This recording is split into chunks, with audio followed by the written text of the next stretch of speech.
ব্যাপারটা এমন না যে আল্লাহ লিখে রেখেছেন বলে আপনি বেছে নিচ্ছেন। যেহেতু আপনি এটাই বেছে নেবেন, তাই আল্লাহ আগে লিখে রেখেছেন। এখানে পছন্দ আপনার, তবে আল্লাহ আপনার পছন্দ জানেন। যেমন ধরেন একটা রাস্তার মোড়ে আসলেন, সামনে 5টা রাস্তা, রোড নাম্বার 1, 2, 3, 4, 5। এখানে পছন্দ আপনার, বেছে নিতে পারেন রোড নাম্বার 1, 2, 3, 4, 5। আপনি গেলেন রোড 2-এ।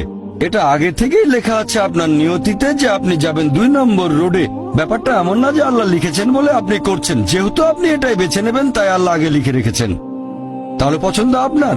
আপনি চাইলে টাকা উপার্জন করতে পারেন ভালো কাজের মাধ্যমে, হালাল উপায়ে, অথবা পারেন চুরি করে হারাম উপায়ে। পছন্দ আপনার। ধরেন চুরি করলেন, এটা আপনার সিদ্ধান্ত। তবে আল্লাহ আগে থেকে জানেন যে এই লোকটা সহজে টাকা পেতে চায়, তাই চুরি করবে। তাই আল্লাহ আগে লিখে রেখেছেন যে এই লোকটা 25 বছর বয়সে চুরি করবে। এখানে দোষটা কার? দোষ আসলে আপনার। তবে আল্লাহর আছে ইলমে গায়েব, তাই তিনি আগেই লিখে রেখেছেন।